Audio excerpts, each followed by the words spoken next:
Арбаңыздар, урматтуу көрүүчү. Кыргыз туусундагы Билик подкасты, аны мен Керим Айдаров алып барам. Бүгүн бизде конокто Кадыр Сайдылкан, альпинист, жеке ишкер. Кадыр Сайдылкан Кыргызстандагы биринчи альпинист, дүйнөдөгү 7 чоку долбоорун толук басып өткөн. Менимче дагы ашыкча айтып койсок болот, Орто Азия боюнча дагы балким биринчи кыргыз альпинист болуш керек деп ойлоп атам. Биз адегенде Кадыр менен амандашалып, анан кийин кепти баштайлык. Арбаңыз? Бар болуңуз. Кадыр мырза, адегенде дароо эле ошо альпинизм боюнча кеп калалы, анткени бүгүн Кыргызстанда альпинизм мындай бир кеп кылып аткан, сөз болуп аткан, баягы орусча айтканда популярдуу спорт болуп калды. Кыргыздын мыкты эр жигиттери дүйнөнүн баардык чокусун басып өтүштү. Бир топ ал Тургай жакында биздин эки кызыбыз, Асел айым менен Рыскүл Акимжан кызы дагы дүйнөдөгү эң бийик чокуну Эверестти багындырды деп кубанып отурабыз. Адегенде эми сизге суроо, сиз ушул альпинисттик кесипти, спортту качан баштадыңыз? Шудан баштайлычы адегенде. Мен альпинизмге немеде келип калдым. Бул баягы каргашалуу пандемиядан кийин. Ошо 20-жылы июнь айында ооруп, айыккандан кийин анан бир тең туш дарыгер досторум бар, өкүл балам бар. Анан алар айтып калды, бир барып өпкөңүздү каратып койсоңуз КТга. Билинбей эле өпкө жок болуп калып атат. Сиз деле бир мындай, мен орточо ооругам, өтө катуу ооруган жокмун, бирок орточо оорудум.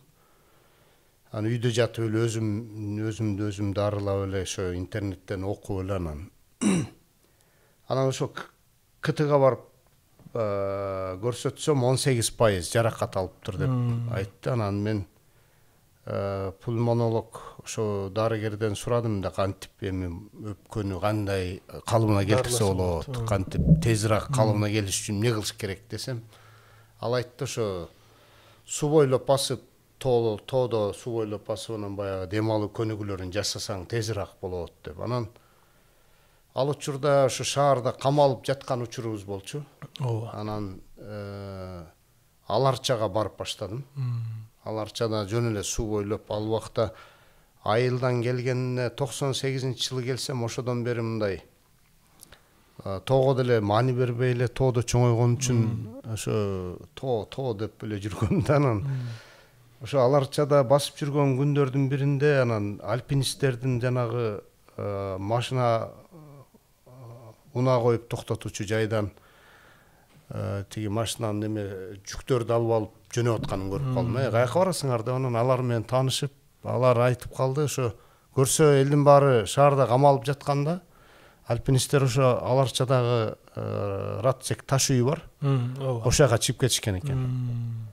Анан бир күн тамак алганы түшүп эле, анан кайра чыгып кетип ошентип жүрүшкөн экен да. Анан биз ошентип күндөрүбүздү сонун өткөрүп атабыз деп, анан ошодон таанышып, ал жака кантип барса болот деп анан сурап алып, анан бардым. Анан бир күн барып, кыйналып, бир эки досумду ээрчитип алып барып, ал убакта 98 килограмм болчумун.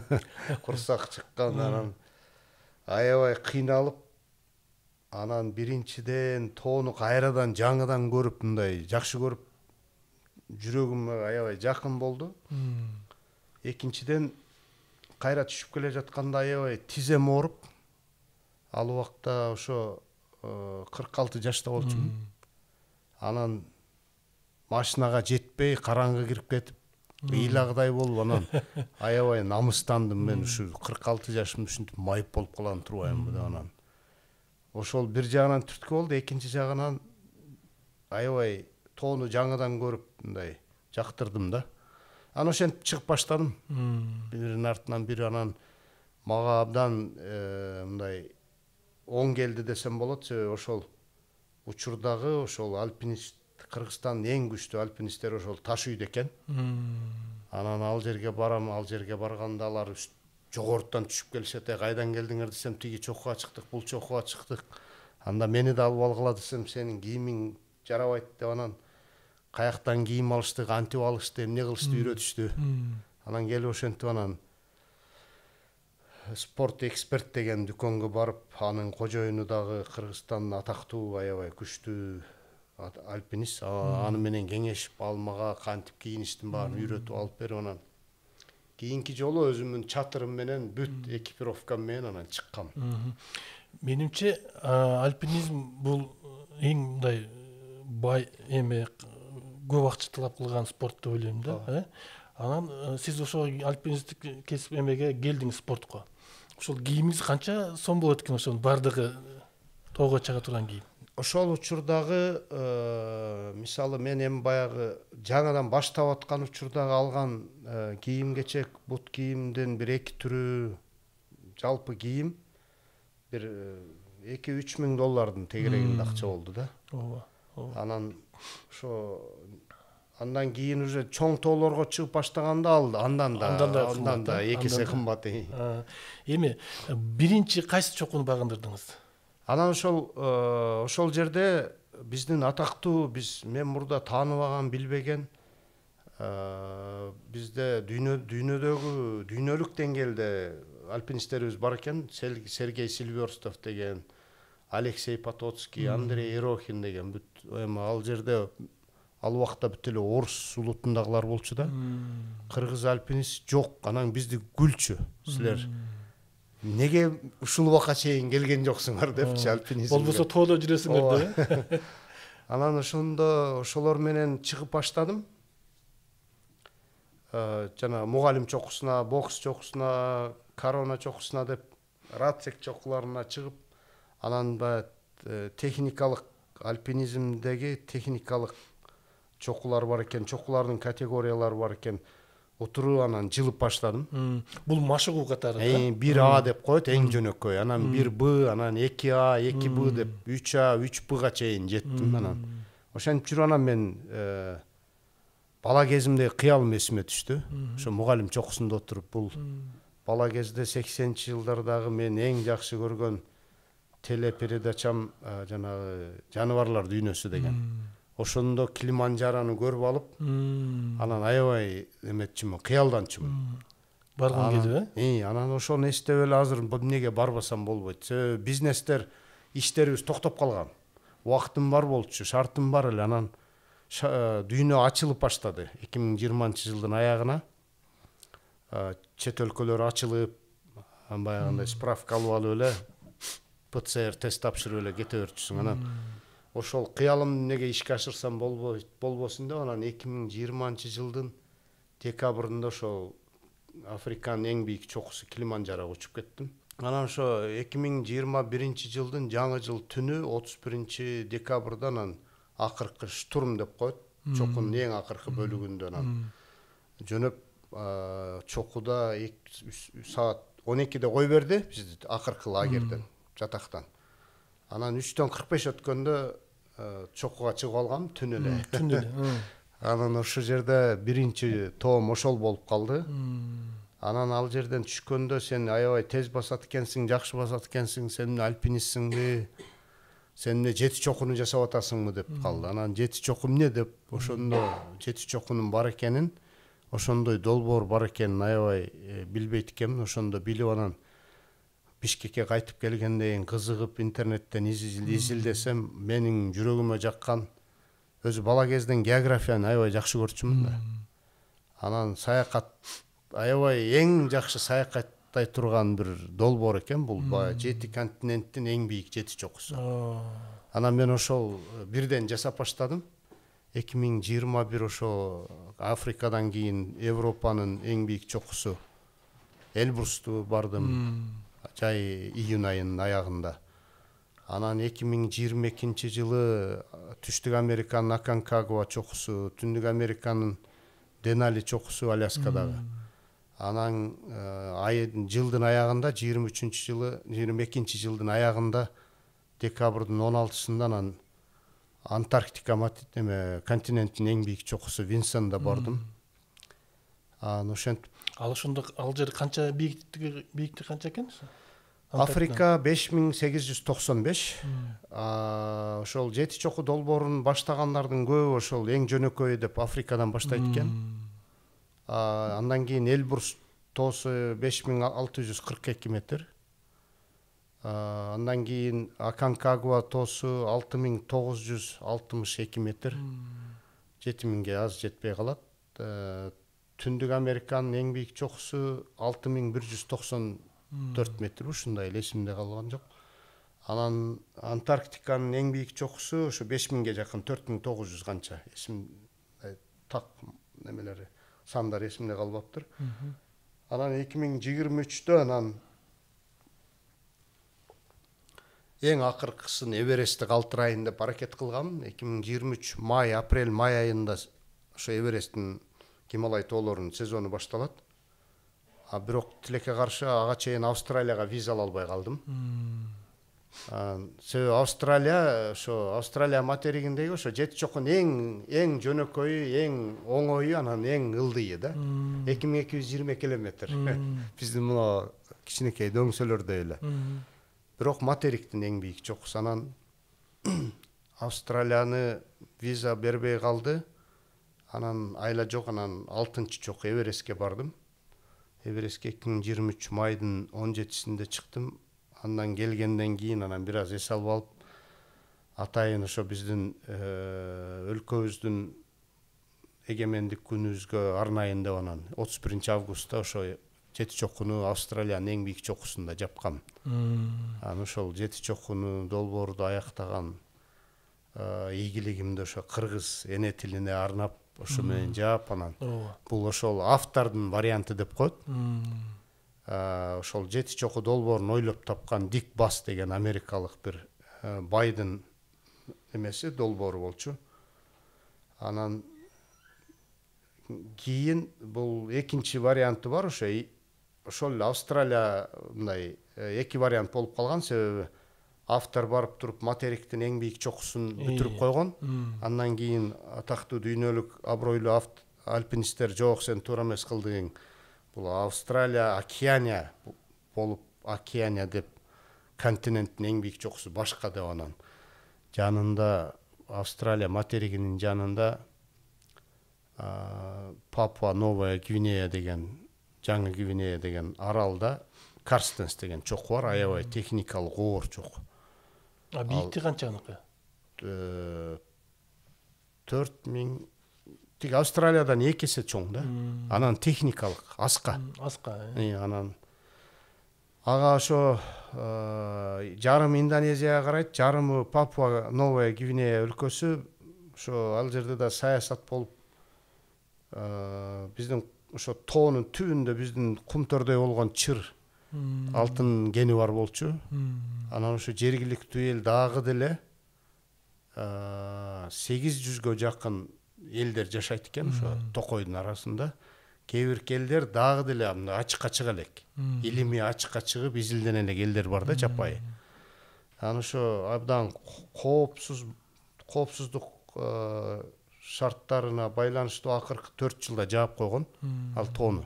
Анан быйыл ачылып калды эле, быйыл жазында барып келдим. Ошондо жети чокуну толук басып өткөн жалгыз кыргыз сиз да? Азырынча мен жалгыз элем. Негизи азыр мен эсептеп отурсам 3 эле жылда жети чокуну басып коюпсуз да? Аябай эрте ылдамдапсыз да? Анан жалпы сиздин тарыхыңызда канча чокуну бастыңыз ушу кезге чейин? Андан сырткары мен ошо 3-8 миңдик тоого чыктым. Бул Лхотса деген тоо дүйнөнүн 5-чи. Бул жана жети чокуга кирбейт бул да? Жок, бул 14-8 миңдиктердин чокуларына кирет. Ошо Эвересттин маңдайында. Анан 2024-жылы барып, өзүңүздөр күбө болгондой баягы Илим Карыпбеков менен барып ошону коштоп барып, анан экөө маңдай тескей Эверест маңдайында. Анан ошо Лхотса деген 8516 метр чоку бар, ошону барып былтыр ага чыгып келгем. Анан мен ошо башында долбоорду жети чокуну баштаганда ошо кыргыз изи деп атап койдум. Ошол долбоор эми бул чокуларга эч качан кыргыздын буту баскан эмес. Анан эми кыргыздын изи деле калсын деп, анан ошо кыргыз изи деп, анан ошо кыргыз изи долбоорун алкагында 2022-жылы мен ошо 5 чокуга чыгып келип, Эверест менен Австралиянын эң бийик чокусу Костюшка деп коет, анан орусча Костюшка деген чоку. Ошонун алдында, Эвересттин алдында мен өзүмдү сынап көрөйүн. Эверест эми бул өтө оор тоо. Анан 14-8 миңдик тоо болсо ошонун эң жөнөкөйүнө чыгайын. Бул Эверест эң кыйыны да анан изилдеп атсам эле Манаслуу деген тоо чыгып калды. Анан мен ошо Анын бийиктиги канча экен? 8163 метр. Анан мен Манаслууга Манас эпосын көтөрүп барам деп анан өзүмө ниет кылып анан ошо даярданып баштагам. Манаслуу тоосу ошол айырмаланып 8 миңдерден. Кээ бирки ошо 8 миңдик тоо, 14 тоонун кээ биркилери ошо күзүндө сезону да, күзүндө чыгат. Ошо Манаслуу күзүндө экен, анан октябрь, сентябрдын аягы, октябрдын аягына чейин. Анан убактым бар болчу, анан эми жазында Эверестке баратсам мен бир өзүмдү сынайын. Балким Эверестке мен даяр эмесмин деп анан ошо Манаслууга анан барам деп жүрүп, аны мен ошо Илим Карыпбеков менен оюмду кеңеш бөлүшсөм, ал бул жакта БМВ Кыргызстанда өкүлчүлүгү ушундай бир жакшы долбоор болсо колдоп беребиз деп жүрөт, байке биз айтып көрбөйлүбү деп. Анан аларга айтсак алар макул болуп, анан муну кыргыз тарыхында биринчи кыргыз альпинизм курама командасы Гималайга экспедиция жасаганбыз, 7 кишиден турган. Анан Манаслууга барганда ошондо анан 7 кишиден бирөөбүз ооруп калып, 6-ообуз ийгиликтүү чыкканбыз. Ошондо жалгыз арабызда айым ошол Асел айым барган, Асел Байбагашева. Ошентип Манаслуу деген чокуга чыктым. Ошентип 8 миңдиктен 3 болсо 7-8 чоку 11. Анан тиги Непалда атактуу аябай кооз дүйнөдөгү аябай бир керемет асказоо бар, Амада Булам деп коет. Ошол тоого чыккан, ал 6812 метр. Ал тоого ошо күзүндө барып, мен ошо Бишкектен учуп кетип, кайра Бишкек учуп келгеним 7 күн болгон. Бул абдан тез. Амада Булам чокусуна барганда ошо негизи ошо тоонун түбүндө негизги жатакка баргандан кийин программа эң эрте 8 күндүк программа болчу. Мен өзүмдү сынап көрөйүн деп анан барып шашылыш чыгып келгем. Андан сырткары Лабуча деген чоку бар, ошо Эвересттин жанында, ага чыккам. Ошентип бир 12, 11, 12, 13 чоку болду. Манаслууга жана Манас китебин кошо алып чыктым деп эдиңизби? Себеп эмнеге? Мен ага чейин эле ошол 7 чокуга башында ошо Килиманжаро менен Эльбрустан башкасына ошо Манастын Саякбай атабыз Каралаевдин вариантында жазылган академиялык томдугун көтөрүп барып жүргөмүн. Ошол эле Түндүк Американын бийик чокусуна, Антарктиканын эң бийик чокусуна. Бул эми баягы мен бала кезден биздин Манаска болгон мамилебиз, Манаска болгон мамилебиз жакчу эмес да. Анан себеби мен 6-класска окуп калганда чоң атам кайтыш болгон да, ошо чоңоюп эле калганбыз. Анан биз ошо чоң атабыз Манас окутчу да, биз ал убакта биздин айылда свет жок эле. Чырак күйгүзүп алып, анан жатып алып, атамдар төрдө отурчу, биз жатып алып, агам экөөбүз алмак-салмак кезектешип Манас окучубуз.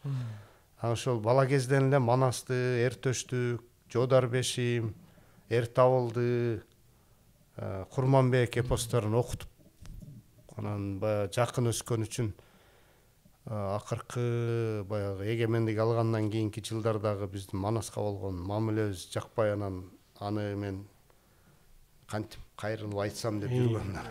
Ошо тоого чыгып баштаганда Денали тоосунан алып чыгып баштадым.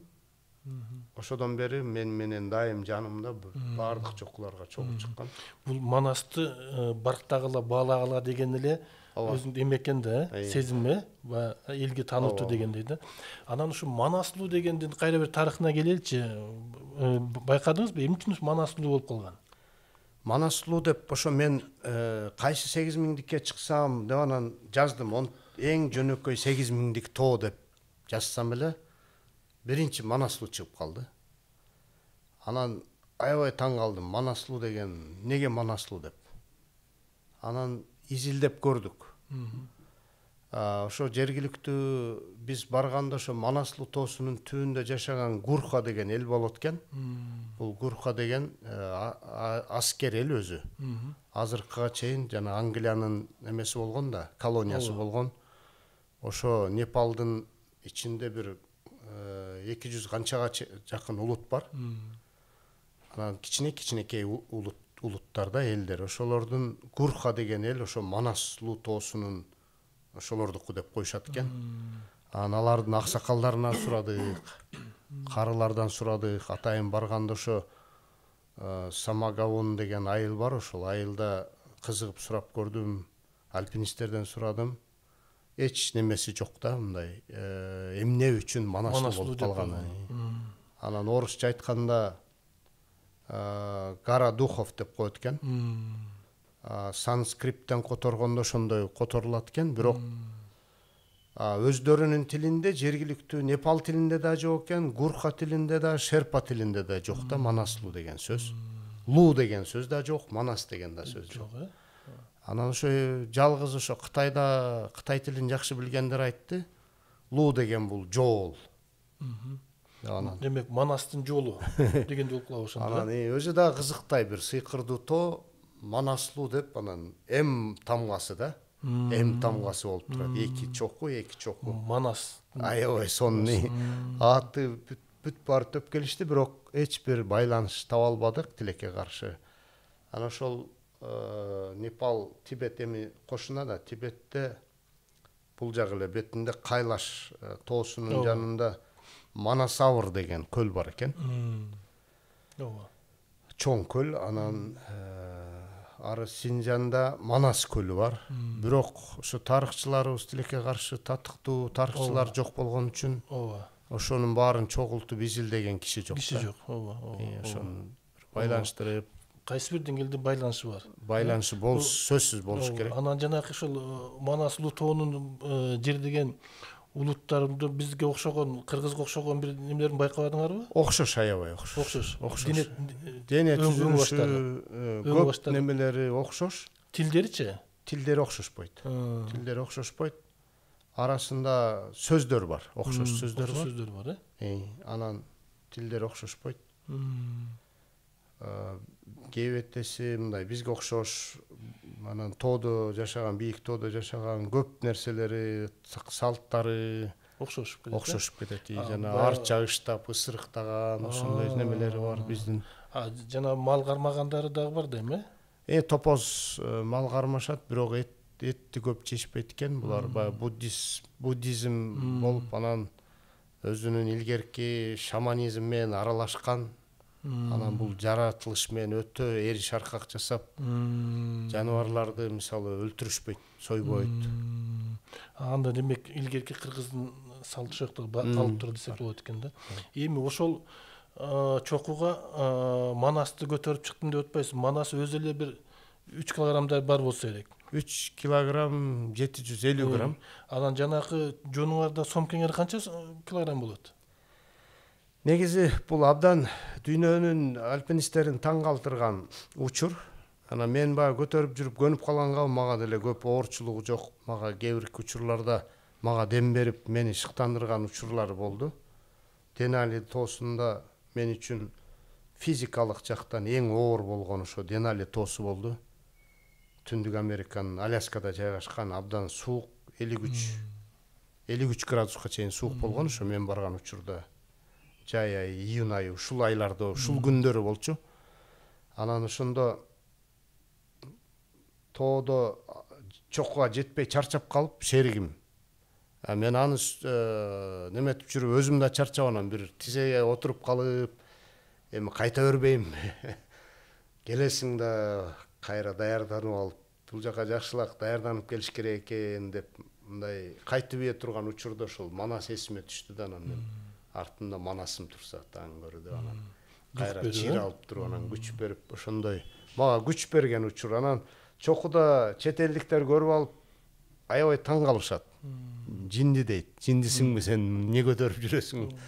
Анан мен түшүндүрүп айтам, биз Манас деген ушундай дүйнөдөгү эң чоң, эң мазмундуу эпос. Бул дүйнөнүн баардык эпосторун бириксең да жетпейт.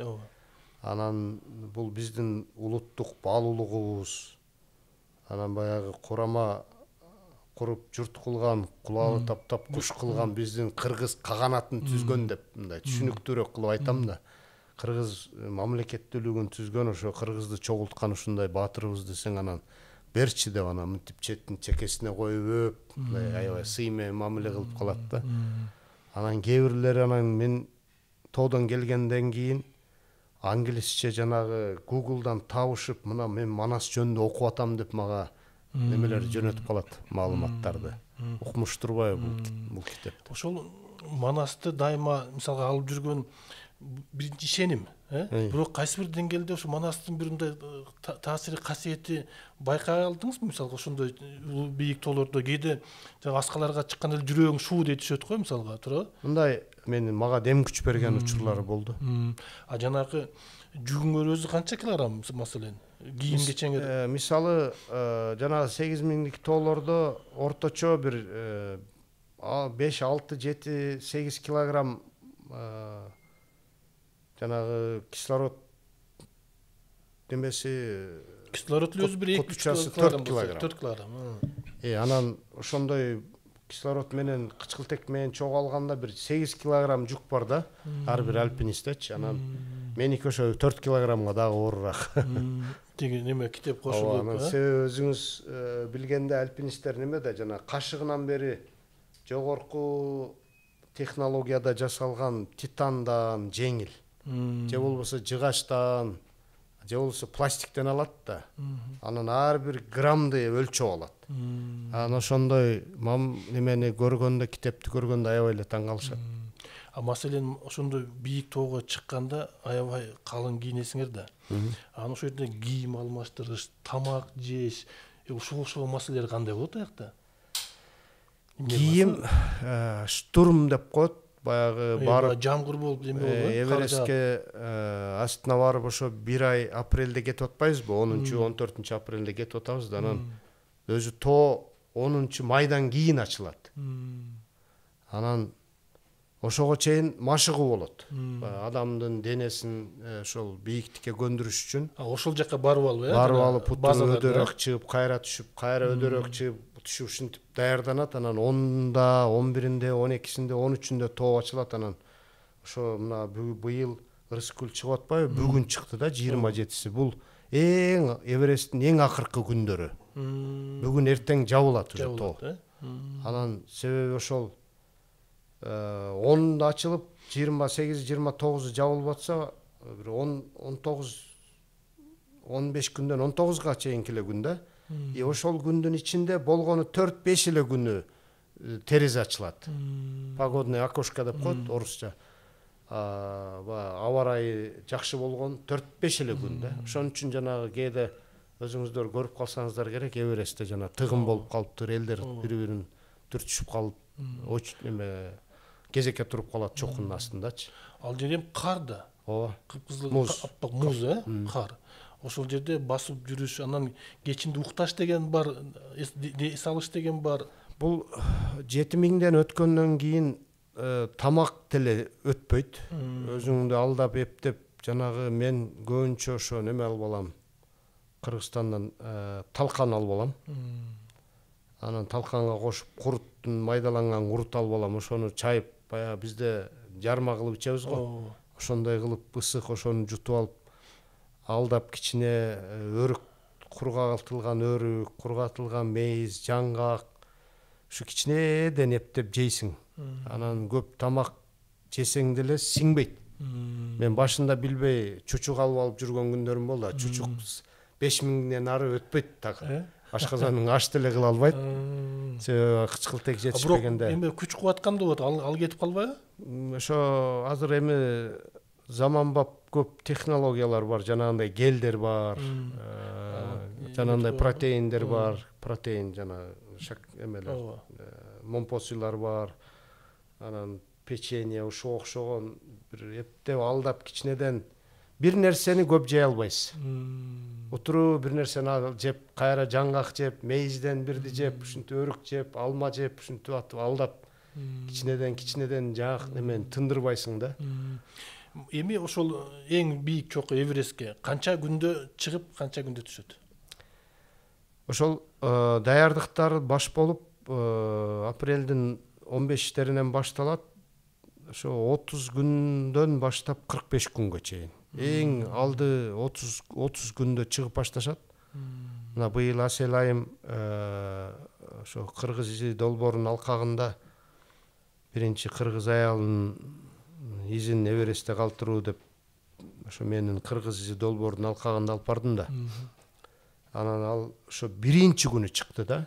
Тоо ачылган күнү биринчи күнү чыгып дүйнөдөгү биринчи айым болду.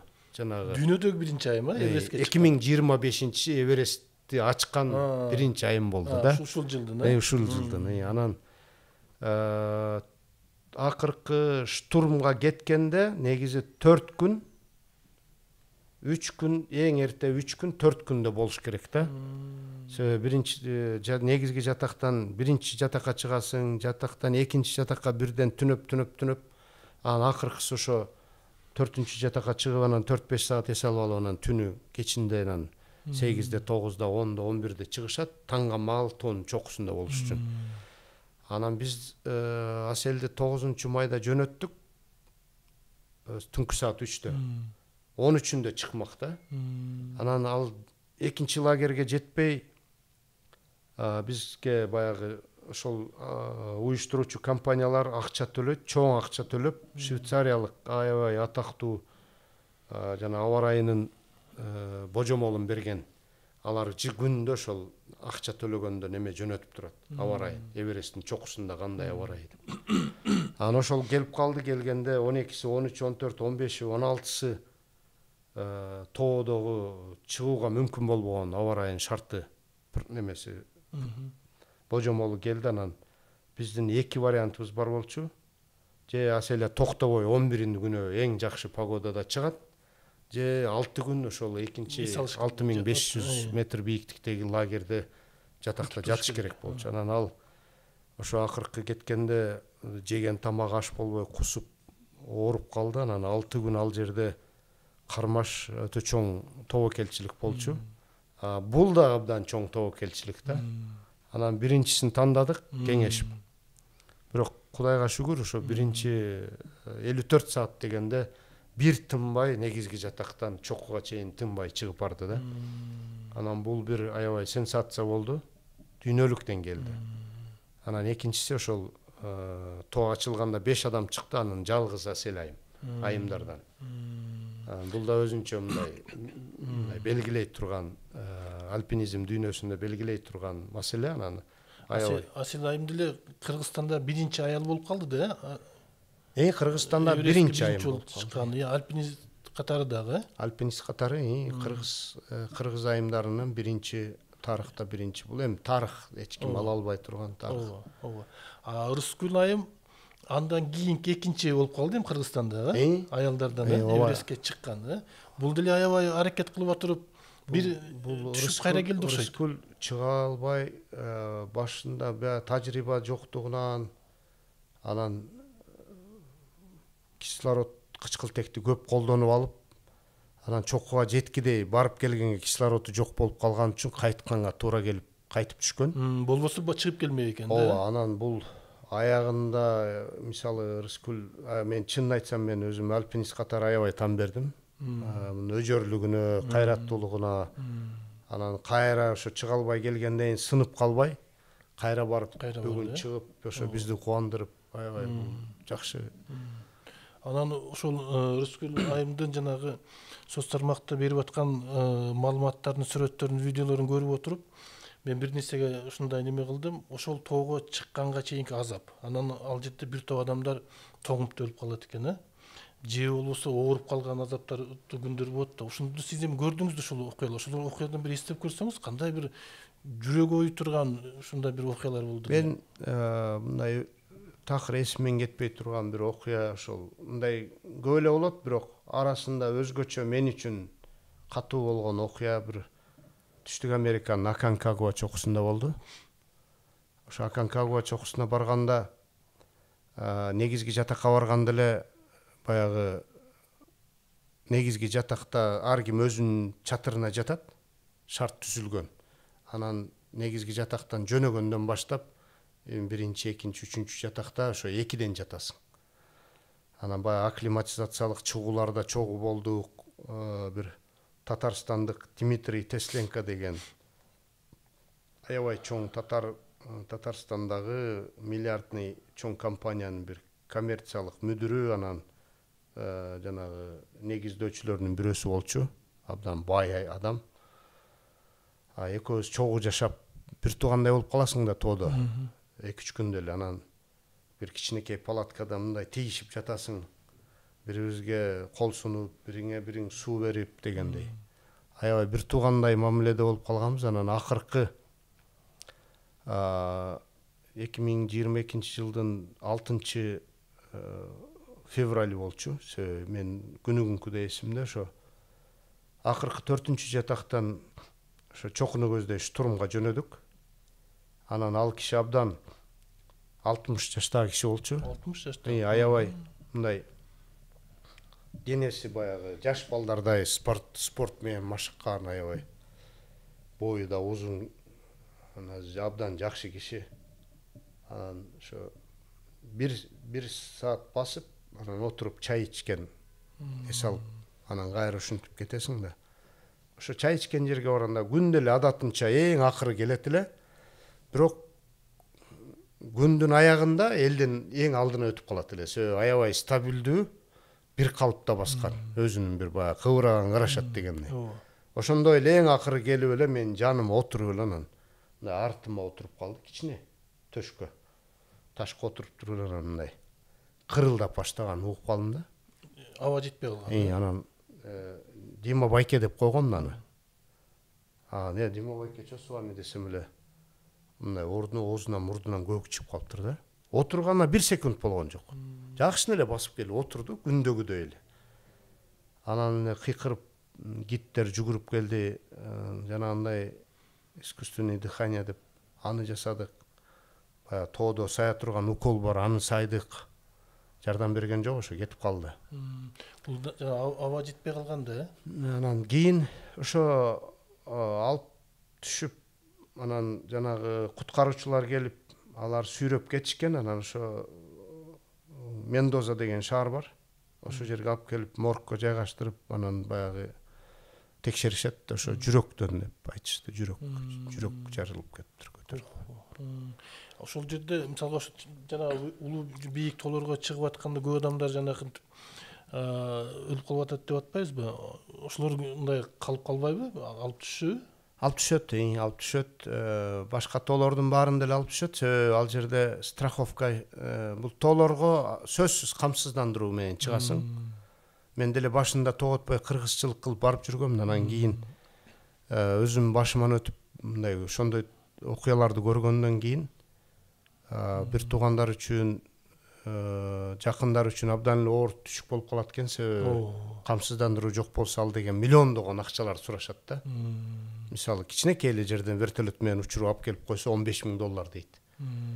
Ошон үчүн бул өтө чоң, жогору турат. Тилекке каршы ошо өлүмдөн да акча тапкан заман азыр. Мисалы өзүң тирүү жөн эле барып, мен барып учуп келейин десең, бир $3-4,000 учуп барып келесиң да. Өлүп калып өлүгүңдү алып келчү болсо, ал деген $15-20,000 да. Анан ошон үчүн мен барган сайын ошо дүйнөлүк эл аралык Global Insurance деп глобалдык камсыздоо деген компания бар. Ошонун бул дүйнөнүн баарында иштейт. Ошон үчүн сөзсүз акчамды аябай. Канча төлөнөт? 1,000, мисалы Эверестке окшогон $8,000 $1,400.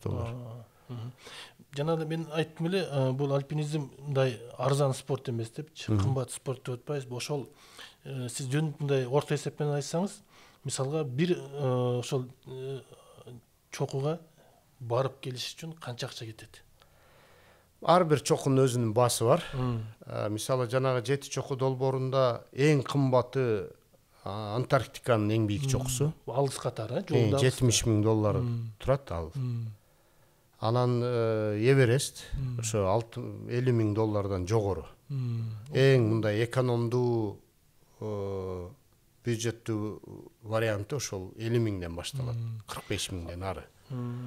Анан мындай эгерде баягы азыр кычкылтек көбүрөөк алам десең, анан эки жанымда эки коштоочу болсун десең, ал дагы баасы көтөрүлүп кете берет. Анан жанагындай пакеттер бар өзүнүн. Ал жерде деле сунуштар көп. Мисалы Эверестке кычкылтек чексиз болсун, мен каалагандай колдоном деген учурлар болот, байлар. Алардыкы $150,000 чейин чыгып кеткен учурлар бар. Жанымда 3 эмес, 2 эмес, 4 коштосун дегендер бар. Мен эчтеке көтөрбөйм, мен жөн эле жүрөм деген. Ушундай ошо сиз мисалы акчасына жараша кызмат кылып беришет. Сиз мисалы мына 2020дан азыр мына 25ке чейин ашып кетсе 4 жылдын ичинде деп коелу. 7 чокуну жана эсегиңиз боюнча 12-13 чокуну бастым деп атпайсызбы? Ушул учурда эле демек сизден бир топ акча чөнтөгүңүздөн кетиптир да. Сиз бай адам экенсиз да демек. Мен эми 2098-жылы Бишкекке келгем, ошодон бери бизнесмен алектенип, ошо бизнестин аркасында жүрөм. Чынында мындай шартым жакшы, өзүм ошо компаниям колдойт. Мен өзүмдүн түзгөн азыркы учурда иштеп жаткан Integra Engineering Group деп мындай эл аралык курулуш жаатында эл аралык долбоорлорду кылган компания. Кээ бирки жааттарда, мисалы гидроэнергетика жактарында, кээ бирки тараптарда биз Кыргызстанда мындай немебиз жок да, жалгыз десек болот. Ана мисалы айта кетсем, Американын элчилигин курганбыз, ушундай чоң долбоорлорду. Анан строй компания экен да? Строй компания. Чет өлкөлөрдө көп иш кылабыз, мисалы Казакстанда, Өзбекстанда, Өзбекстандын аэропортун жасаганбыз, ушундай кызыктуу долбоорлор да.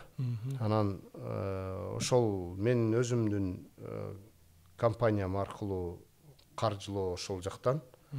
Анан бирок бул альпинизм деген абдан кызыктуу нерсе да. Мен ошол короткон акча бир деңиздеги тамчы болуп калышы мүмкүн Кыргызстан үчүн. Айта кетсем, мисалы азыркы учурда ошол мен тоодо таанышып, тоодо дос болгон адамдардын инвестициясы аркылуу жакын арада Кыргызстандын Чүй облусунун Беловодскиде дүйнөдөгү уникалдуу жанагы конкрет канвас деп коет, бетонный полотно деп, могу шырдак окшогон эле материал. Муну жана ирригациялык, анан жанагы МЧСтин багытында, жол куруу багытында, жалпы эле курулуш багытында колдонула турган дүйнөдөгү уникалдуу, эч бир башка өлкөдөн эч ким жасай албай койгон, бул бир англиялык 2 химик окумуштуунун тапкан автордук материалы. Жалгыз дүйнөдөгү биринчи тарыхтагы филиалы Кыргызстанга ачылып атат да. Бул деген $100 миллион. Мен ошол жерге кирген жокмун мисалы. Мына экөөнүн мамлекет, биздин өлкөнүн, анан биздин бизнесмендер менен аларды жолуктуруп тааныштырып койдум. Алар менин досторум, анан ошо окшогон долбоорлор келе турган долбоорлор бар. Бул альпинизмде мисалы Эверестке 480 адам, жылына 450, 480, 500 адам барса, анын 20% спортсмен болушу мүмкүн. Калганы бүт баягы байып, миллиарддарды таап, анан тоого чыккысы келген. Иштерин баарын жайгаштырып койгон, эмне кылам эми деп, мына мен иштедим деп, анан ошо жака келген адамдар да. Сиз кайсынысына киресиз ошондо? Ал жерде мен эми баягы биздин Кыргызстан чакан болгон үчүн анчалык деңгээлде эмесмин, бирок эми балким Кыргызстан деңгээлинде мен деле ошол өзүмдүн шартымды түзүп коюп, анан пандемия көп нерсеге үйрөттү да. Мен 18 жыл күнү түн иштедим. Эч кимге мындай эметпей, өзүмчү башкы мүдүр болуп. Анан пандемияда мен тоого чыгып баштадым деп атпаймынбы? Анан иштер туруп калган. Анан компанияда менин орун басар директор бар болчу. өзү аябай курулуш жаатында өтө күчтүү адис. Анан мен тоого кетип келип эле калдым. Карасам иштер жүрүп атат. Анан ал менден улуу аксакал киши, анан өзү Корей улутунда. Анан айттым: Владимир Степанович, сиз мен жок эле иштеп атпайсызбы? Деп ошо 4 жыл болду ошол кишиге өткөрүп берип койгом. Ал азыр эми баардыгы эле электрондук болуп калбадыбы? Отчетторду карап турам. Тоодон келгенде келип офиске жолугуп турам. Анан иштин баарын кээде ошол мага эмнени үйрөттү дегеним себеби ошо башка адамга ишенгенди үйрөттү да. Мен мисалы ишене албасам мурда, азыр сыртынан карап турам, менден жакшы иштеп атат да. Мен бардагыдан да жакшы иштеп атышат. Анан мен сизге жана сөзүңүз айтпадыңызбы? Альпинисттер сен эмне жиндисиңби деди депчи. Ошол сөздү мен сизге да айткым келип турат да. Сиз эмне жиндисби деп атам да мен дагычы. Эмнеге дегенде кыргыз байыгандан кийин депутат болгусу келет. Особняк салып, кой коңдоп жүрүп бийликке баргысы келет да, мисалы. Ошо барат да, туурабы? Анан ошончо акчаны жөн эле тоого бир 70-100 миң акчаны тоого чачып коюп жүрө бергенге мен таң калып атам да мен сизге. Бул эми чынында айтсам мындай, мен ошол бала кезимден ар спортко барып көрдүм. Анан өзүмү таба албай эле жүрдүм да. Анан намыстанып эле бир бокска бардым, күрөшкө бардым, анан намыстанып эле кой бир аракет кылбасам уят эме деп эле жүрчүмүн, зордоп эле. Анан мен ошо 20-жылы тоого чыгып өзүмдүн баягы хобби деп коет го, өзүмдүн сүйүктүү немемди таптым да. Бул азыр эми мен деле карганып келген учурларым болот тоодон. Экинчи келсем өлөйүн депчи. Анан келгенден кийин 5 күн өтпөйт, кайра сагынып баштайм. Азарт болуп калат экен. Азарт. Анан баягы балдар, досторум тамашалап калат: "Эмне, дагы кеттиңби шеренеңе" депчи. Себеби жаздын күнү Непал өлкөсү ушунчалык өнүкпөгөн. Эми барсаңыз Бишкек Непалдын жанында бир укмуштай бир өнүккөн шаар да. Шаар, ооба. Баары салыштырмалуу деп коет го. Бирок ошондой быдымы, ошондой бир 4 миллион жашайбы, канча жашайт, бир светофор жок шаар. Бул жагында 100 мотоцикл, 100 машина, ызычуу. Анан сагынасың да, өзүнүн бир энергетикасы бар. Анан дүйнөнүн баарынан досторуң келет. Анан мисалы бир эле мисал айтайын сизге. Мен Эверестке чыкканда Американын Blackstone деген дүйнөдөгү эң бай 3 компания бар. Инвестиция жаатында бул. Анан Blackstone деген компания бар. Ошонун президенти мени менен бир күндө чогуу Эверест чокусуна чыкты. Анан азыр эми ал кишини мисалы Нью-Йоркко барып туруп көчөдөн учурашам десеңиз атып коет аны, сизди жакындатпайт. Миллиардер бир жылдык айлыгы, бир жылдык айлык акысы 1 миллиард 300 миллион доллар. Ошол киши да. Анан ал киши менен азыр мага бир айда бир чалып турат: "Сен келем дебедиң беле, качан келесиң? Мен сени күтүп атам" депчи. Анан бул тоодон башка кайсы жерде мүмкүн да. Анан ал жерде статус жок. Сен байсыңбы, бай эмессиңби? Баардыгы бирдей болот. Адамдын кандай болсо ошондой көрөсүз. Маска жок. Анан мисалы 10 жылдап сен дос болуп жүргөн адам менен бир тоого чыкканда айрылып калышың мүмкүн да. Ал жерде кыйынчылыктар келгенде маскасы чечилип калат адамдын. Ошон үчүн бир укмуштай бир неме да, мисалы ошол мени менен тоого, ар бир тоого чогуу барган мисалы досторум бар, өздөрүнүн учактары менен учуп келишет. Ар бир өлкөгө өзүнүн учагы менен, жеке учагы менен учуп келген. Анан бул ошон үчүн мен дайыма айтам, мен короткон акча бул бир неме да. Алар үчүн тамчы эле экен да. Мен үчүн деле тамчы болуп калышы толук мүмкүн да. Азыр буюрса алдыда дагы пландар бар. Азыр буга чейин Кыргызстанда инвестициялык маанай жакшы эмес деп келбей жүргөн, азыр 1-2 жөө келип биякта иш кылабыз дегендер бар да, чоң. Баса ошол жөнүндө кеп калалычы. Мисалга Кыргызстанда альпинизмди өнүктүрсө болобу? Болот. Мисалга жана баса 7 чокуу долбооруна Кыргызстандан да киреби, кирбейби? Кирбейт. Эмнеге? Кыргызстанда өзүнчө бир чоң долбоор бар, ошо Жети чокудай эле абройлуу. Бул Советтер Союзунун учурундагы снежный барс деп, ак илбирс деген альпинизмдеги, ошо жана айтпадымбы, үч долбоор бар чоң. Ошонун бирөөсү ошо биздин Кыргызстанда 3 тоо кирет. Бул Советтер Союзунун учурундагы альпинисттерге берилүүчү ак илбирс деген, снежный барс деген статус. Бул абдан күчтүү статус. Себеби биздин жеңиш чоку бар үчүн. Жеңиш чоку дүйнөдөгү эң оор чокулардын бирөөсү.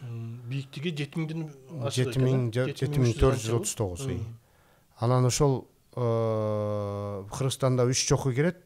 Жел айдар чокусу, Ленин чокусу, анан Кан Теңир чокусу, ошол жеңиш чокусу. Мен дайым айтам, Кыргызстан дүйнөдөгү альпинизм жаатындагы 3 өлкөнүн бирөөсү боло алат. Эң алдыңкы 3 өлкөнүн. Бул Непал өлкөсү. Себеби 14-8 миңдик тоонун 7-өө Непалда, 5-өө Пакистанда, 2-өө Кытайда. Биз Пакистан абдан эле өнүгелек шарттары начар болгондуктан, мисалы азыр эгерде бизде туура инвестиция болсо, мамлекет жакшылап инфраструктураны түзүп берип, мыйзамдык базаларыбызды жакшылап неметип койсок, биз Кыргызстан азыр ошол альпинизм жаатындагы дүйнө 3 өлкөнүн дүйнөндө 3 өлкөнүн бирөө боло алат да. Себеби өзүңүз билгендей, мына Анды тоолору Түштүк Америкада жайгашкан Анды тоо кыркасы. Бул деген Эквадор, Перу, Чили, Аргентина болуп узунунан жайланышкан. Бирок ошол Андыда бир да 7000дик чоку жок, эң бийиги 6900. Өзүңүз билген Альпы тоолору Европада бир 7-8 өлкөнүн тиешелүү да. Буларда эң бийиги даже 5000ге жетпейт. Бирок альпинизм ушунчалык өнүккөн ал жактачы. Анан ошон үчүн Түндүк Америкада болсо, ошо Аляскадагы тоолор. Анан Кыргызстанда буюрса, мен дайым айтам, туризм биздин келечек деп калабыз го. Эгерде туура саясат кылсак, биздин альпинизм Кыргызстанда ошо туризмдин локомотиви болуп бере турган бир сектор да. Себеби альпинизм бул өзүңүз жогоруда айтып кеткендей өтө байлардын эмеси, байлардын спорту да. Анан бул дүйнөгө дагы Кыргызстанды таанытат. Ооба. Туурабы? Азыркы биздин кылып аткан ишибиз деле ошол. Мен башкалар жөнүндө айта албайм, бирок мен мисалы былтыркы жылы дүйнөгө атактуу эки альпинизм дүйнөсүндөгү эң абройлуу 2 адам конок болуп кетти. Бул италиялык жанагы Симоно Моро деген, бул тирүү баягындай жомоктогудай адам, уламыштагыдай адам коет го, легенда. Легенда. Альпинизмдин легендаларынын бирөөсү. Анан экинчиси болсо дүйнөдөгү ошол жанагы 14-8 миңдик тоолорго экспедицияларды уюштурган Таши Лакпа деген неме келип кетти. Компаниянын кожоюну, ошолор келип кетти. Быйыл дагы конокторду күтүп атам. Кыргызстан бизде дүйнөдөгү аябай мындай жалама аска деп коет го, асказоолуу дүйнөдөгү эң жаратылышы кооз деген Түштүк Америкадагы Аргентинага жарымы, Чилиге жарымы караган Патагония деген жер бар. Бул дүйнөдөгү чындап эле өтө кооз, мен өзүм бардым.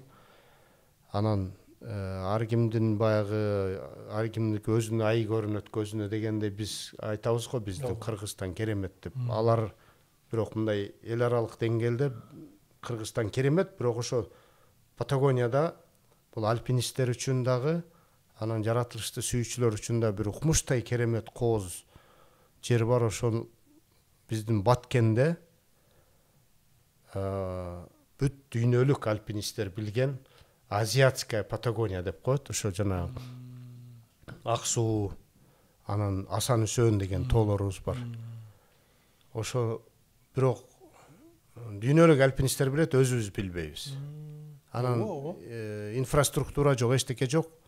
Шарт түзө албаган үчүн ал жакка да эч ким келбейт. Болбосо ар бир мен анын бийиктиги канча? 5000ге жетпейт, 4000 канчалык эле тоолор. Бирок альпинизмде мындай да, тоо канчалык оор болсо, баягындай аска болсо, чыгууга канчалык оор болсо ошончолук тартат да адамдарды. Анан ошо Баткенде ошондой жерлерибиз бар, мисалы. Жанагы ошол альпинизмди өнүктүрүш үчүн бизде ошондой базаларды курушубуз да керек да, туурабы? Азыр эми жанагы баягы бизнес өзү көтөрүлүп куруп келатат.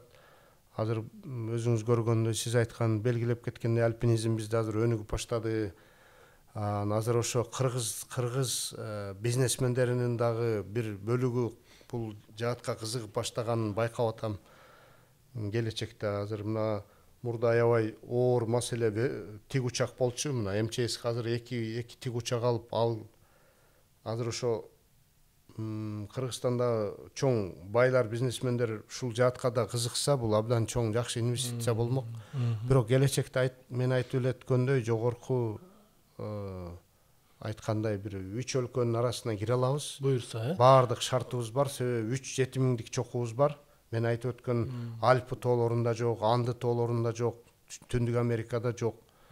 6 миңдик тоолорубуз бар, 5 миңдик тоолор мына могу жерде эле турат. Баса сиз ушул Кыргызстанда ошол тоолорго чыктыңызбы? Мен ошо жана сиз айтып кетпедимби? Баштында эле бала кезимде кыялымды аткарам деп кетип эле ошо 4 жылдан бери чет өлкөгө кетип калып, биздин жергиликтүү тоолорго чыга элекмин. Ооба, мына элдин чокусуна жеңиш чокусуна чыга элек. Убактым болгон жок да, ошо менен. Баса жана биздин Чакан таш тоо бар го, Каракулжадан ар жакка кетип атканда. Ошол тоолорго деле чыкса болобу, болбойбу? Аларга кыйын. Чыккам мен, Чакан таштын үстүнө чыккам. Кара Тумага бир Кара Тума тоосуна ошол Ойтал айылынын үстүнөн бир мындай оор жол менен түз эле. Аска аркылуу бир альпинисттерди алып чыгып келем деген оюм бар, максатым бар. Ал бир жакынкы быйыл болбосо да эмдиги жылы ишке ашырам го. Анан мен дагы бир нерсени кептин аягына келип калышат. Мен сурагым келип атат да, ошончо бийик тоолорго чыгып жүрөсүз. Мен дайыма мына эменин Бишкектин чекесинде тоолорго чыгып кичине басып коем да.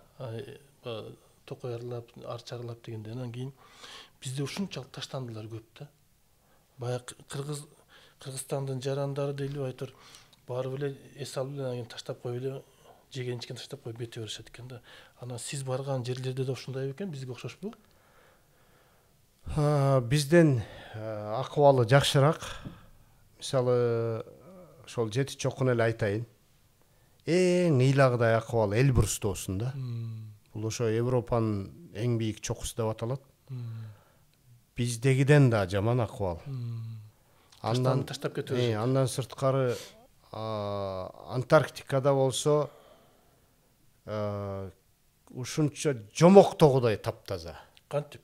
Аякта эми муз болсо, кар болсо, бул жалгыз америкалык компанияга уруксат берген. Ошолордун Antarctic Logistic Expedition деген компания. Ошолордун чоң муздун үстүндөгү базасы бар. Ошол жерде улуу сөздү уят жок, жана туалетке барганда заара өзүнчө кетет. Чоң ажаткана барганыңызда өзүнчө кетет. Анан ал өзүнчө бочкаларга коюлат. Ошону чоң самолет учакка жүктөп алып, анан материк алып кетет Түштүк Америкага. Силер жана өзүңүз жана жемеңерди көтөрүп алып барганда заараны, чоң заарандагы ошого жасап көтөрүп алат экенсиңер да? Төкпөйсүңөр, карга төгүп салсаңар болбойбу эмне? Сиздин уруксат кагазыңыз болот, пермит деп коет. Ошо пермиттин номери бар. Анан ар бир номер менен ошо баштык берет. Баштыктагы кабат жана неме кыла турган баштык, анан сыртынан баягы рюкзакка салганда анын ичине салып, ошолордун баарын көтөрүп алат экенсиңер да? Ал жерде анан тоодон түшкөндөн кийин келип тапшырасыз. Бул Түштүк Америкада Аконкагуа чокусунда да ушул. Тазалык бар экен. Денали чокусунда да ушундай да. Мусор таштанды деген жок. Мисалы, мен Деналидегидей, Антарктикадагыдай таза карды көргөн жокмун да. Мындай издесеңиз бир кичинекей бир кукум кара жүздөгөн киши жүрөт базада. Бир мындай кукум таппайсыз, кара, капкара болгон бир кол балким кокусуна мындай түшүп калган. даже бир мындай кийимден деле бир жери мындай сырылып түшүп калат турган неме болуш керек да, жок да. Анан барганда сразу биринчи самолеттон түшөрүңүз менен өздөрүнүн шартын, эрежелерин үйрөтөт. Мондай кылбаш керек, муну мындай кыласың. Улуу сөздө уят жок. Берип, туалетке киргенде муну буяка колдоносуң, бул жака чоң зара кылбайсың. Бүт баарын үйрөтөт. Анан чыгып көрсөтөт. Могу жака бул түшөт, буяка бул түшөт. Анан муну биз учак менен алып кетебиз деп. Көтөрүп алып келесиң деп. Анын баарын көргөндөн кийин сиз бир билбейм, кайсы бир жинди адам бир андай эрежени бузбайт болуш керек. Акылы бар адам чыгат. Тазалыгы. Анан бирок бизде деле Кудайдын кулагы сүйүнсүн. Мен 2020-жылы баштаган болсом, ар бир тоого чыгып келген сайын өз убактымды Кыргызстанда кичине эле бир 2 күн убактым болсо, ошо тоолорду өткөрөм. Көлгө барам, тиги Кел сууга барам, Ала көлгө барам, Алтын Арашан, Жетөгүз. Анан жылдан жылга акыбал жакшырып эле келатат. Айтабыз, дейбиз, биз кээде ошо видео кайрылуу жасайбыз. Атактуу мындай белгилүү соц тармактарда активдүү болгон жанагы катталуучулары көп адамдар болсо атайын суранабыз, могу кайрылуу жасап койчу, могу мусорду тартып, видео тартып койчу деп. Анан ошо эл үйрөнүп келатат. Себеби мен Ала көлгө бардым, былтыр конокторум келип 3 жылдан кийин бардым. Мисалы кокустан эле бир мындай жанагы суунун бөтөлкөсүн таптык. Анан бир кичинекей баягы момпос үйдүн сырты түшүп калыптыр, кокустан түшүп калса керек. Мурдагыдай жок, акыбал жакшырып баратат буюрса. Мен ушул боюнча өткөндө сиз да ала барсам болмок экен атаңыз. Биз мына коллектив эмени редакционал атайын ушул тоого чыгып алып таштан теребиз деп алып бардык өткөн аптада. Мына эле Байтиктин Боз бөлтөгүндө эми биз укмуштай көп таштанды тердик. Алып барып эс алып, анан таштап кое беришти. Эми укмушта жүрөгүң зыркырайт да. Анан ушундай нерселерди көрүп туруп мен айтып атам да, атайын какштап атам да, ошол улуу тоолорду деле ушундай бизге окшошпой экен депчи. Анткени биз балким сиз жакшы деп атасыз, мен ушу жакшы дей албай атам да азырчы ушул нерсеничи.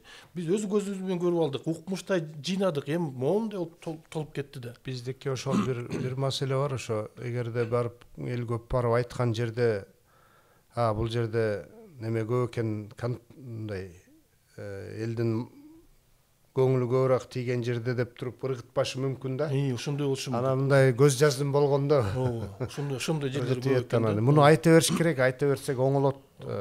Мен Айылга барганда да айтам, жүргөн жеримде айтам.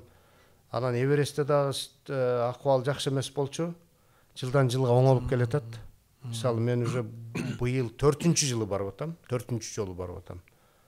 Биринчи Манаслууга 2022 болсо, андан бери ошо 4 жолу бардым.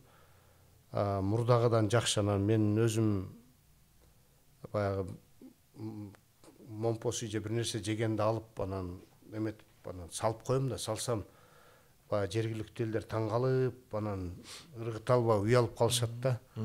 Азыр эл аралык атактуу альпинисттер өзүнүн баягы альпинисттик карьерасын бүткөндөн кийин фонддорду ачып алып, ошо Эверестти тазалайбыз деп аракет кылып атышат.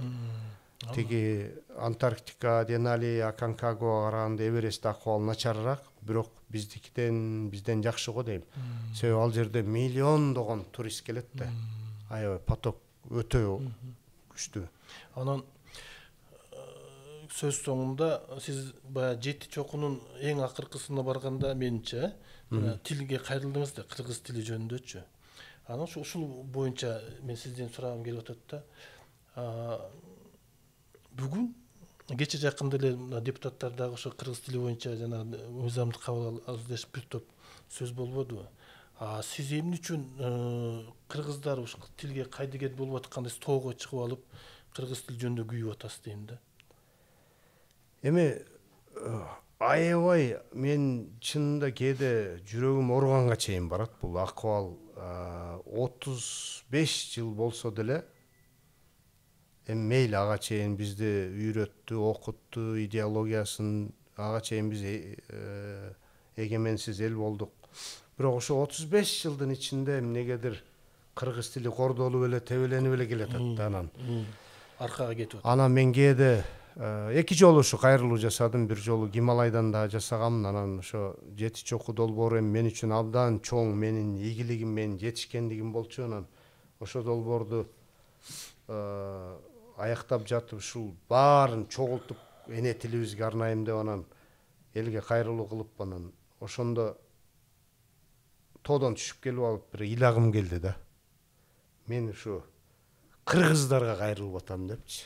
Кыргыз болуп туруп, болуп туруп мен уйгурга, оруска, дүнганга кыргызча сүйлөп койгулачы, айланайындар, Кыргызстанда жашап атасыңар го дебей, мен кыргыздарга айтып атам деп анан бир жүрөк ооругандар. Анан тилекке каршы кечеги акыбал жана жогорку кеңештеги болгон эми бул абдан эле өкүнүчтүү, кыргыз депутаттардан укпай турган сөздү уктук. Эми добуш үчүн го деп эле ойлоп койдум. Добуш келечек, шайлоо жакындап калды, эми шайлоо кодекс өзгөрдү, жакында шайлоого барышат. Анан ошо добуш алыш үчүн эле болгон аракет болуш керек. Менимче жок, баягы кээде бизде көп кыргыз өзү кыргызга кайдыгер мамиле кылып атпайбы, мекенине кайдыгер мамиле кылат, керек болсо тилдин өнүгүшүнүн эмне кереги бар дегендер чыгып атпайбы. Ой, кыргыз тил деген укмуш болуп атат, биягы токмок тиягы Кара-Балтада эле орусча сүйлөнүп атат же башкача сүйлөнүп атат, калган жер баары кыргыз деп атпайбы. Жок, андай эмес да. Андай эмес. Бүтүндөй баардык жерде азыр бүгүн биз 7 миллион кыргыздын, кыргызстандыктын ашып келсе 4,5 миллион кыргыз болсо керек. Анын теңи кыргыз болгусу келбегендер дагы бар да. Англис тили окуй коркунучтуу абалда деп айгай салып атат. Эми англис тили коркунучта дегендечи биз жер тепкилешибиз керек да. Жөн эле турабы. Анан мен бир өкүнгөнүм, ошо кыргыз болуп туруп, Кыргызстан деген мамлекетибиз бар болуп туруп, керемет мекенибиз болуп туруп, анан бирок биз тилибизге, мекенибизге кайдыгер болгонубуз өкүнүчтүү да бул маселе, турабы. Анан мен ошон үчүн сурап атам да, атайын сурап атам сизди. Эч бир жерден эч бир улут көрбөдүм. Мисалы ошо эл аралык тоолордо дагы болгону 3-4 альпинист барсак дагы орусча сүйлөйбүз да ошо жердечи. Анан таң калышат. Не силерде эмне өзүңөр менен өзүңөр орусча сүйлөшөсүңөр? Анан уялгандан айтам, биз 100 жыл колонияда болгонбуз. Ошолор баары бизди орусча сүйлөтүп салган, кыргыз тилди унуткарып салган деп анан ошентип аларга догурунуп кутуласың да. Анан эми жогорку деңгээлдеги эмес, мисалы ошол эле азыр биздин Америкага барып гражданство алам десеңиз, сиз тарыхынан, тилинен экзамен тапшырасыз. Англис тилин билбесеңиз, ал жерде мыйзамда бир дагы тил жазылган эмес Америкада. Мыйзамда бул мамлекеттик тил деп жазылган эмес. Бардык тилдердин демеси бир. Бирок мамлекеттик кызматкер сөзсүз англис тилин билиш керек. Гражданство алам деген ар бир жаран англис тилин билиш керек. Анан ошол эле Непалда 250дөй эл жашайт. Көчөдө эч ким аларды кыстаган жок. Шерпас өзүнүн тилинде сүйлөшүп атат, Гурхас өзүнүн тилинде. Бирок бири-бири менен мамлекеттик деңгээлде мектептери бүт баары Непал тилинде. Андай толтурада Индонезияда деле ошо 350ге жакын элдер жашайт. Индонезиянын өзүнүн тили сөзсүз түрдө ар бир жаран билиш керек.